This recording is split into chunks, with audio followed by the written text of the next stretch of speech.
이가 그 당시에 이 대선에 그 당시에도 좀 묘하게 됐죠. 뭐 정몽주입니까? 정몽구 씨 할 때도 사실은 뭐 아주 어설프게 그 당시에 이제 우파가 졌는데 그렇지만은 강력한 그 당시 야당 특히 그 박근혜 대통령이 이제 어떤 그 대표로서 있으면서 굉장히 이제 이 노무현 이 좌파 정당을 견제를 했거든. 그러니까 노무현이 한 얘기가 뭡니까? 대통령 못 해먹겠다 이런 얘기까지 나왔잖아요. 예. 그 정도로 대한민국은 보수 우파의 어떤 그 구조 자체가 견고하게 지금 상당히 환경이 조성돼 있다. 예. 그러니까 그런 상황인데도 결국은 지금까지도 헤맨다는 거는 이건 뭐 100번, 1000번 우리가 돌이켜보더라도 결국 탄핵이 아니면은 이런 상황을 맞이할 수가 없는 거예요. 그리고 맞습니다. 어쨌든 말씀드린 정권이 뺏기더라도 이 야당 우리가 그 보수 세력 자체가 만만치 않기 때문에 좌파들이 절대로 마음대로 하지는 못해요. 오늘날 임종석이가 상왕처럼 저런 어떤 아나 무인의 무소불위의 권력을 휘두르지 못한다고요. 그리고 남북 관계도 이 군사 관계 이 회담 같은 경우도 절대적으로 저들이 저렇게 하지를 못한다고요. 결국은 맞습니다. 이런 상황이 오늘날 정말 참 대한민국이 처참할 정도로 몰락하고 있는 이 상황의 원인이 바로 탄핵 아닙니까? 맞습니다. 그러니까 결국은 이완용이가 일본의 나라를 팔아먹었다면은 저는 김무성, 유승민은요 나라를 일본에 팔아먹은 이상의 엄청난 큰 죄악을 지은 거예요. 대한민국 역사에. 그러니까 저는 이 김무성, 유승민의 이 인간들은 영혼은 이완용이가 환생하지 않고서는 어떻게 대한민국을 이렇게 송두리째 몰락시키나 이거죠. 그러니까 저들이 조금의 어떤 그 정치적 판단과 나름대로 이 대한민국의 이 구조를 또 남북 간의 여러 가지 상황을 봤을 때 본다면은 어떤 경우든 탄핵은 절대 시키면 안 돼요. 어떤 경우든. 그 자살골이라고요. 그런데 문제는 그 이후에 지금까지 행태, 왜 자한당이 버려진 국민에게서 지금까지 완전 몰락하는 이 상황까지 왔느냐. 그 이후에도 여러 번 기회가 있었죠. 자한당 같은 경우도. 소위 홍준표 같은 경우도 인간도 굉장히 정치공학적으로 자기 자신의 사사로운 사익을 위해서 이런 탄핵 주도 세력들을 다시 당에 다시 불러오는, 그러니까 정치적 판단과 국가관이란 거는 저는 있을 수가 쳐다볼 수가 없는 거예요. 이런 상황에. 그러니까 많은 보수 국민들이 실망하고 분노하고 투표장에 가지도 않고 지금까지도 20% 겨우 뭐 될까 말까 한 상황인데 그런 나머지 30% 40% 국민들은 어디 갔나 이거죠. 결국은 아직도 저 작자들이 사사로운 정치적 사욕을 권력을 휘두르려고 이런 정치공학적 꼼수를 지금까지도 계속 끊임없이 꾸미고 있으니까 국민들이 알잖아요. 실망하니까 뒤돌아서는 거 아닙니까? 그러니까 결국은 현재도 김무성이가 결국 김병준을 내세우고 또 전원책을 내세우고 온갖 정치적 꼼수를 다 꾸미는데 그거 통하지 않죠. 그러니까 저들은 대한민국을 지키고 우파를 어떻게 재건하고자 하는 게 아니라 끝까지 정치적 꼼수, 자기 권력의 사욕을 추구하기 위해서 지금 오늘 이 시간에도 꼼수를 부리고 있다 이거죠. 그러니까 저 두 악의 촉 세력들은 저는 사약 갖고 대신한다고 생각해요. 왜? 대한민국에 해악을 끼친 이런 경제적인 몰락, 안보, 외교, 이 군사적인 모든 대한민국이 이런 절체절명의 상황에 놓이게 된 가장 주동한 세력이 저 두 인간 아닙니까? 그러니까 저 두 인간을 그냥 두고 어떻게 대한민국 그냥 가겠습니까? 그래서 저는 항상 말씀드린 지금 뭐 많은 분들이 뭐 뭉치자 위험하다고 하는데요. 그 전에 우리가 해야 될 일이 있다고요. 해야 될 일이. 물론 문재인 좌파 정권을 위해서 투쟁하는 건 좋습니다. 한 축은 또 투쟁이. 그러나 근본적으로 이 보수 우파의 전체적 결집을 이루기 위해서는 잘못된 부분에 대해서는 우리가 분명한 그 비판과, 저는 비판이 아니죠. 거기에 대한 책임을 반드시 물어야 된다고요. 저는 그래서 우리가 가는 길이 어렵지만은 그 CCBB에 대한 부분은 분명히 했으면 좋겠다. 그리고 이 탄핵 과정에서 또 많은 부역했던 그 언론인들, 평론가들, 정치권, 거기 나름대로 어떤 그 책임 있는 지식인들, 법조인들, 나는 모든 부분들이 결국 이 문제에 대해서 어느 정도 자기 어떤 그 반성, 그 커밍아웃을 반드시 해야 된다. 그렇게 한 후에 새로이 뭔가 우리가 두 번 다시 그런 그 과오를 되풀이하지 않도록끔 저는 강력한 그 우파의 결집이 필요하다 이렇게 보고요. 그래서 일에는 순서가 있습니다. 그래서 우리가 반드시 이 탄핵에 대한 부분은 반드시 짚고 넘어가야 우파의 새 출발이 될 수 있기 때문에 우리가 한시도 잊어서는 안 된다. 그래서 김무성과 유승민이라는 저 세 글자 이름에 대해서는 우리가 어떤 경우든 우리가 잊어버리면 안 된다. 저는 그걸 이제 강조합니다. 그래서 저는 그 사역을 내려간 부분은 정말 자신들이 제일 좋은 거 속죄하는 거는 서청대 가서 정말 과거처럼 석고대자듯이 멍석 깔아놓고 그 앞에서 사역을 받고 저는 세상을 마감하는 게 그나마 대한민국 국민들, 고통스러운 많은 국민들에게 속죄하는 최소한의 그 길이 아닌가 이렇게 저는 생각을 합니다. 맞습니다. 예. 그래서 그 어쨌거나 뭐 지금 또 사실 심각한 거는 현재 그 삼성그룹하고 대한항공이 지금 뭐 해체 지금 어떤 과정이라기보다는 상당히 어떤 그 위험한 그 상황에 놓여 있다. 이 부분도 제가 이제 좀 그 걱정스럽게 보는데요. 네. 지금 사실 이제 그 삼성 같은 경우도 여기 이제 참여연대가 개입돼 가지고 결국 현재 아시다시피 금융감독위원장 같은 경우도 이 최종구 씨 같은 경우도 결국은 좌파 인물 아닙니까?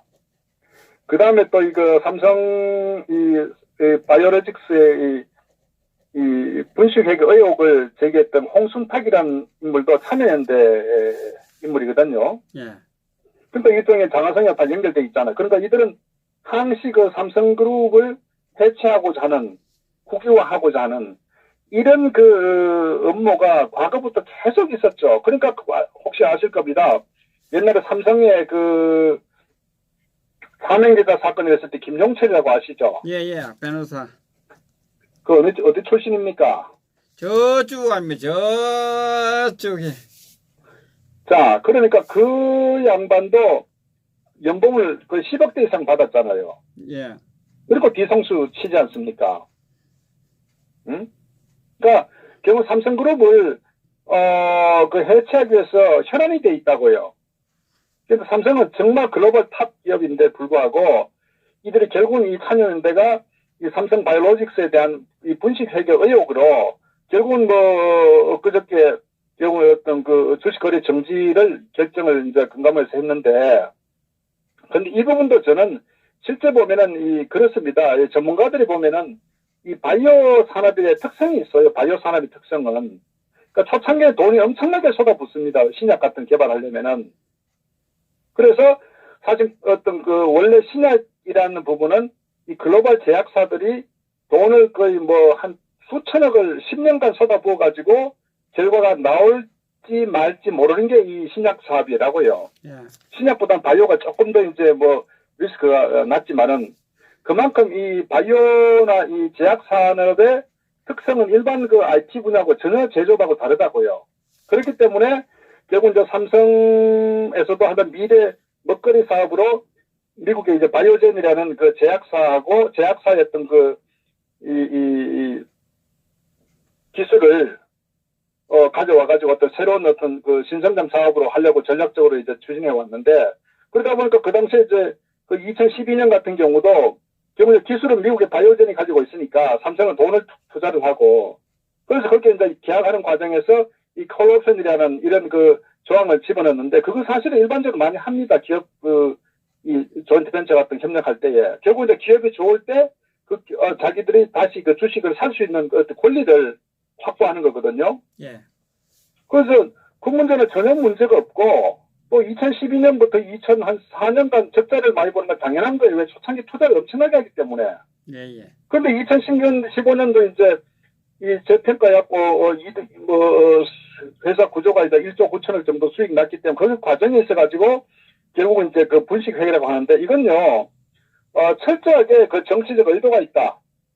특히 최근에 삼성이 이전에 이제 북한 가가지고 어떤 아시다시피 뭐 투자 문제에 대해서 전혀 이제 언급도 없었고, 결국 이제 그 현 좌파 정부가 요구하는 이 부분에 삼성그룹이 항상 우리나라는 앞서가면 다른 그룹들이 따라가거든요. 예. 그러니까 삼성의 목을 쬐게 되면은 결국 이제 모든 문제가 풀린다. 이런 이제 정치적 어떤 의도를 가지고 삼성을 이제 최근에 좀 길들이자는 측면 하나하고, 또 참여연대 같은 경우는 어떻게든 삼성을 해체시키자고 하는, 국유화시키자고 하는 의도 자체가 지난번에 국민연금이 이제 국내 합기업들에 대한 대부분 주식을 한 10% 정도 소유를 하고 있는데, 거기에 대해서 이 좌파 정권이 국민연금 주식을 가지고 경영에 관여하고자 하는 이런 상황까지 놓여 있거든요. 그러니까 이런 부분들 전방위적으로 기업 경영권을 이제 완전히 확보하려고 좀 완전 특히 삼성 같은 경우는 어떤 이 삼성 바이오로직스 같은 경우는 이 자체가 여기서 잘못되게 되면은 결국은 어떤 삼성그룹의 어떤 경영권 자체가 문제가 될 수도 있을 정도거든요. 그러니까 저는 이런 부분들이 상당히 정치적 의도가 상당히 강하다. 이 부분을 이제 말씀드리는데, 이건 사실 이제 대한민국의 앞으로 경제 몰락과 연관될 수도 있기 때문에 너무나 중차대한 그런 사건입니다. 그래서 이 부분은 국민들께서도 굉장히 예의주시를 하셔야 된다. 그건 이제 말씀드리고, 이 관련해가지고 대한항공 같은 경우도 그것도 완전 표적 아닙니까? 지금 대한항공부터 물 한 컵을 던졌다고 하는데, 결국 사실 그 자체를 끝나야 되는데, 결국 이제 여론몰이 해가지고, 인민재판 하듯이 해가지고, 완전 한진그룹을 해체할 정도로, 결국 이제 일가들 전부 이제 검찰에 소환조사하고 등등 이렇게 왔는데, 지금 최근에 이제 상당히 위험스러운 것 중에 하나가, 지금 KCGI라는, 이게 이제 이 코리아 코퍼레이션 가버너 임프루먼트라고, 이게 한국 기업 지배 개선 펀드라는, 이거 의도 자체가 굉장히 이제 대한민국의 어떤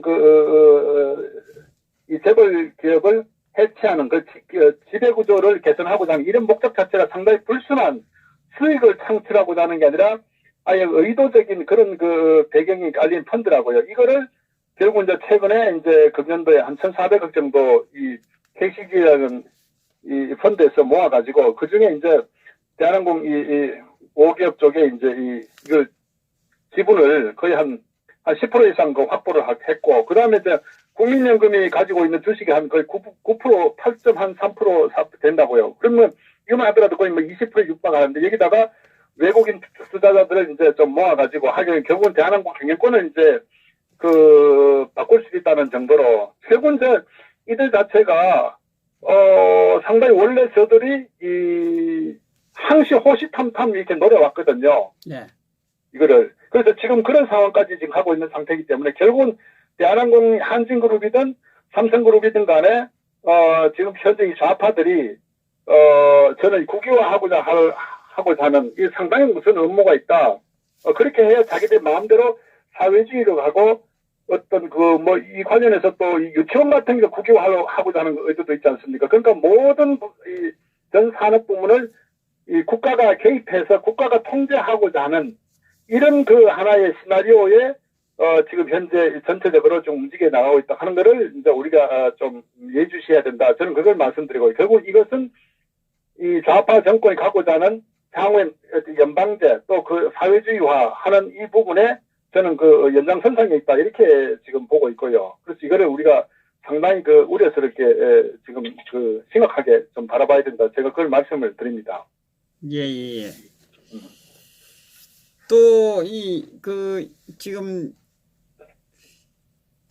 김무성, 유승민에 대해서는 사실상 보수우파와 나라를 완전히 망가뜨렸고, 국민들에게 죽을 고생을 하게 만든 인간들 아닙니까?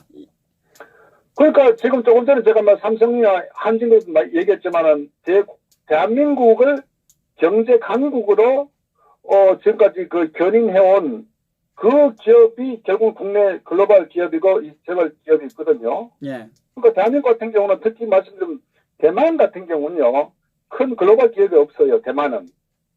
대만이 대표적으로 중소기업들 중심으로 이루어진 나라가 대만이라고요. 예, 예. 대만에는 배를 만드는 회사도 없고, 자동차를 만드는 회사도 없고, 아시다시피 대만 가보시면 자전거 많이 타시죠, 자전거. 예, 예. 오토바이 자전거.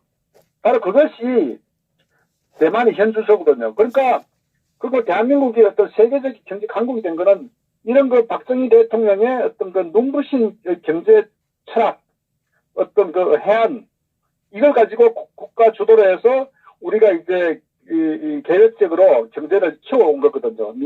민과 국가가 같이 혼연일체가 돼가지고. 그래서 삼성이 이제 이 이병철 회장이나 현대 정주영 회장 같은 그런 그 기라성 같은 그런 인물들이 나타났기 때문에 결국 거기다가 박정희 대통령의 어떤 국가 중심의 어떤 경제정책, 우리가 다 살아보자는 이것들을 오래가지고 결국은 이제 대한민국이 이렇게 이루어졌단 말이에요. 거기에 발목 잡은 인간이 누굽니까? 고속도로에 누군 인간이 누굽니까? 김대중이 아닙니까? 결국 그 뿌리 자체가 오늘날 지금 현재 문재인 이종석까지 내려오고 있는 거 아닙니까? 이 상황이 대한민국의 현 주소였는데 역사고, 예. 그런데 지금 이 김무성이 유승민이가 한 짓거리 한번 보십시오. 이 인간들은요, 이 상태가 지금 삼성과 이 한진이 그런 위태위태한 상황, 저는 이것뿐만 아니고 다른 것 그룹도 마찬가지로 봐요. 뭐 포스코 같은 경우도 뭐 굉장히 지금 위험한 상황이고, 그러니까 이런 상황을 맞이하게 된 주동자는 누굽니까? 김무성, 유승민 아닙니까? 그 이놈들 가만두면 되겠습니까? 심지어 저는 김성태 같은 경우도 5.18 관련해서 그 지만원 박사에 대해서 그거를 이제 위원 명단에다가 그 배제시켜버린, 그러니까 저런 인간들이 현재 우파라고 지금 또아리 털고 있으니까 이게 어떻게 되겠습니까? 그러니까 저런 인간들은 그냥 놓선 안 되잖아요. 예. 자, 우리가 국민들을 그냥 자꾸 뭉치자 하지 말고요. 뭉치기 전에 저는 그래요. 우리가 분명히 인식해야 되는 게, 이 탄핵 사태 때 이 광화문에 주도 세력이 민주노총 전 세력 안에 조직된 자금 동원한 거 아닙니까? 예. 그리고 정교조가 동원돼가지고 젊은 학생들 전부 다 의무적으로 현장에 나오도록 했잖아요. 예. 그리고 거기에 좌파, 이 좌익 세력들, 소위 시민단체들, 그거 수천 개 모여가지고, 그렇게 지금 그 인원이 모인 거 뭐 20만 되겠습니까? 그 세력이 대한민국을 몰락시켰잖아요. 그래서 저는 그래요. 현재 뭉치자고 하는 분들은 뭉쳐가지고 실질적으로 할 게 별로 없다고요. 현실적으로. 그래서 우리가 막연하게 어떤 뭉치자 하는 거는 전혀 어떤 정체성도 없고, 누가 누구끼리 뭉친지, 뭉쳐서 뭘 할 건지. 저는 정말 어떤 그 강력한 그 문제에 대응하려면은, 자한당 너희들도 현장 나와가지고, 여의도든 영등포든 광화문에 나와가 너희들 따로 집회하라고요. 문재인이 사오란 말이에요. 각자 사오면 되는 거예요. 근데 저는 지금 현 상황에서는 말씀대로 우리가 투표할 때는 많은 뭉치고 표가 필요하지만 지금은 저는 그게 아니기 때문에 일단 그 선명한 어떤 강력한 그 투쟁 세력이 저는 훨씬 더 중요하다. 저는 현 시점은 그렇겠다고 보기 때문에 결국은 그렇게 하기 위해서는 내부 교통정리, 소위 내부의 어떤 가짜와 진짜 사이비와 이 위장 우파 보수 기회주의 정치 세력들을 척결하는 게 훨씬 더 저는 그 문재인 좌파 정권하고 싸우는데 중요한 선결 과제다. 그것이 훨씬 효과적이다. 저는 그렇게 봅니다. 그래서 단기적으로는 다소 위험한 상황이 노출될 수도 있겠지만은 저 좌파가 20만도 안 되는 세력이 대한민국을 몰락시켰는데 우리가 정말 강건한 한 30만, 40만만 모으면은 문재인 좌파 정권 충분히 우리가 척결할 수 있다고요. 그렇기 때문에 저는 어쨌건 현 시점에서는 이 대한민국을 이렇게 그 몰락시킨 그 소위 위장 사이비 이 정치 세력들을 어떻게 우리가 척결하냐 하는 게 지금 훨씬 더 중요하다. 저는 그렇게 봅니다.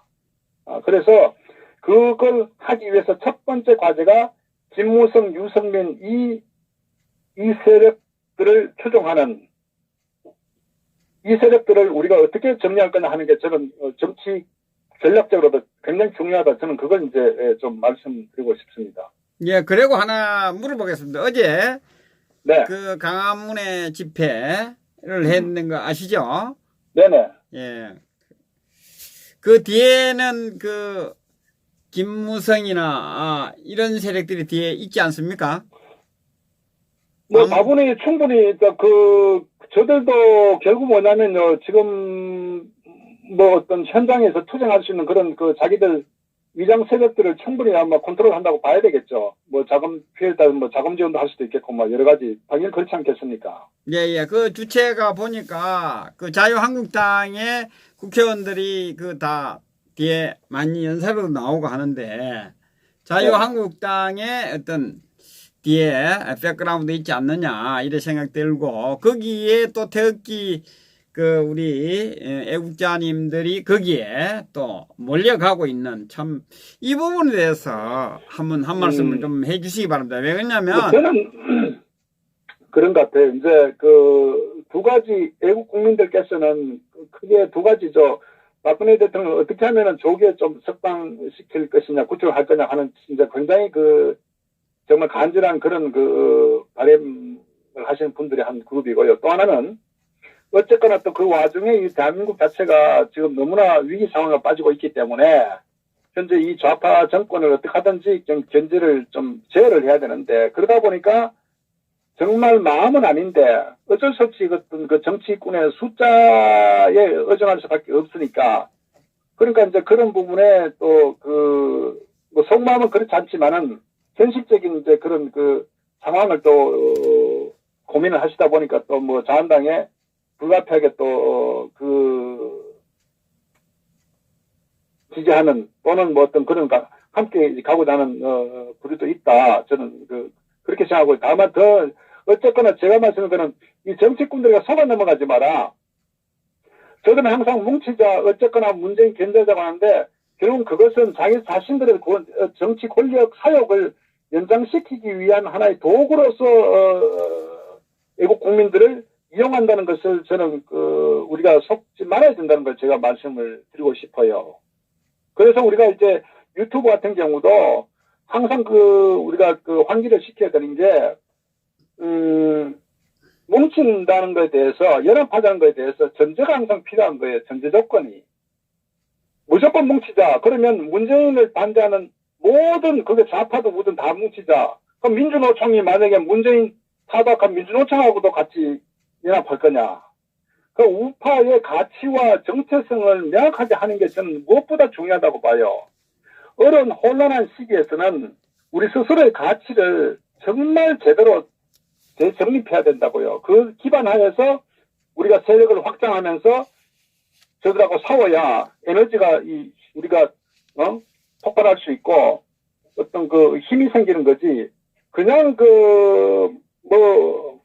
아무런 가치 기준도 없이 무조건 어떤 연합하자 뭉치자 하는 거는 결국은 적과 앞에서 투쟁의 어떤 강도가 떨어질 수밖에 없고 결국은 적들의 저는 조금만 더 어떤 메시지를 가하면은 더 허물어지는 저는 그런 상황이 올 수도 있기 때문에 지금 제일 중요한 거는 우리 보수파의 가치 정체성을 무엇보다도 확실히 정립하고 그 다음에 잘못된 부분에 대해서는 반드시 우리가 정리하면서 세력을 확대시켜 나가는 게 보수 우파가 승리할 수 있는 길이다.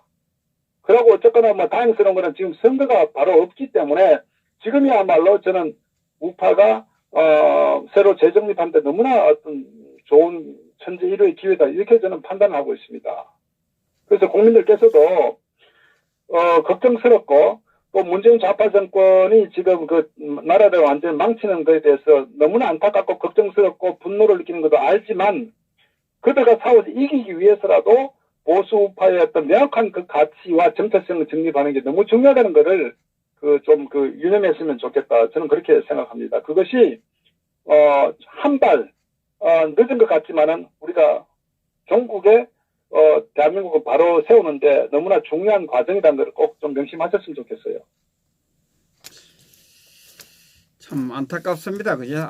그분들도 안타까우니까, 그러니까요. 가면 한가 싶어 가는데, 저는 뭐, 이렇게, 자한당에 대해서 한마디로 저는 해체돼야 된다고 생각하는 이유는 1년 반 동안 문재인 정권이 독주를 하고 있을 때 아무것도 하지 않았잖아요. 그걸 보면서도 또 거기에 정치인들의 노름에 또 가는 분들이 참 걱정스럽습니다. 정말. 그러니까 이제 우리가 해야 될 건 뭐냐면 어차피 뭐 선택과 판단은 본인들의 몫이지만 한번 저는 그렇게 질문을 던지고 싶어요. 예. 지난 탄핵 사태 때 결국은 태기를 들고 탄핵의 부당성에 대해서 우리가 처절한 투쟁을 참 겨울에 추운 겨울에도 했지 않습니까? 예. 그러다가 이제 홍준표가 결국 이제 대선 후보로 되는 과정에 있어서도 결국은 그쪽으로 많이 휩쓸려 갔다고요. 물론 뭐 이해는 해요. 당장 나라가 위태하니까. 저는 근데 그 당시에 정치꾼들에게 많이 속아 넘어갔다. 왜? 어차피 탄핵이 되면은 대권을 물 건너가는 건 100% 기정사실이거든요. 그렇다면은 그 당시에 우리가 오히려 대선을 보이콧하든지 아니면 대선을 무시하고 정말 이 국가의 어떤 법치나 이런 정의나 탄핵을 바로잡는데 오히려 저는 좀 힘을 모았다면은 비록 이 정권은 넘어갔지만 그 이후에 우리가 새로이 어떤 힘을 더 결집할 수 있고 세력을 확장할 수 있는 자천에 물갈이할 수 있는 그런 어떤 기회가 됐을 텐데 계속적으로 정치권에 끌려다니면서 하다 보니까 결국은 6.13 총선 지자체 선거 같은 경우도 결국 완전히 완패한 것도 마찬가지고 또 그 이후에 결국 책임지는 인간이 하나도 없는 상태에서 다시 말도 안 되는 이 김병준 같은 인물을 내세워가지고 정치적 꼼수로 가는 이 과정에 다시 또 속아 넘어가면 안 된다는 얘기라고요.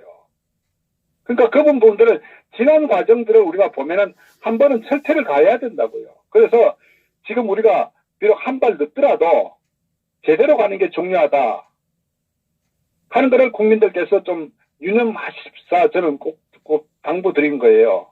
그리고 집회는 여러 군데서 할 수 있어요. 그러나 어느 곳에 집회를 하더라도 우리가 꼭 잊지 말아야 될 게 뭐냐면은 탄핵의 주동자와 부역했던 인간들에 대해서 명확한 선을 그어야 된다. 그걸 항상 명심해주면 좋겠어요. 그리고 혹시나 이 광장에 나와가지고 마이크 연단에 서는 인물이 정치권에 있다면은 반드시 거기는 탄핵에 대한 어떤 입장을 명확하게 밝힌 사람에 한해서 외국 국민들에게 정말 어떤 자기 메시지를 전달할 수 있는 저는 그런 부분이 좀 태극기를 주도하시는 어떤 지도자 분들 또는 어떤 단체를 움직이는 분들이 좀 명심했으면 좋겠다. 안 그러면은 영원히 정치꾼들의 노예로 전락할 수밖에 없다는 걸 꼭 좀 명심했으면 좋겠습니다. 예. 감사합니다. 네, 수고하셨습니다. 네, 감사합니다. 예. 네.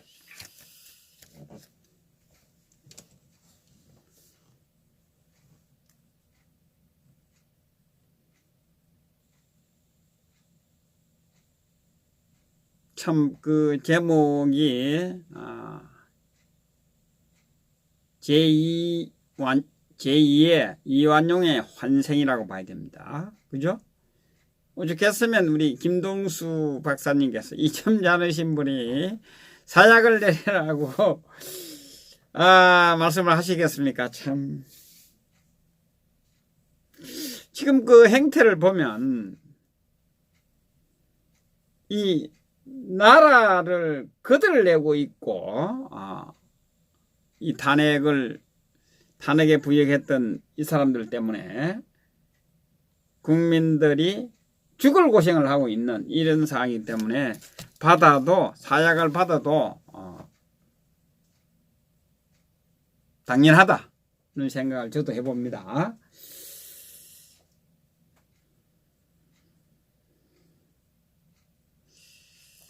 어제 그 강화문 집회를 보면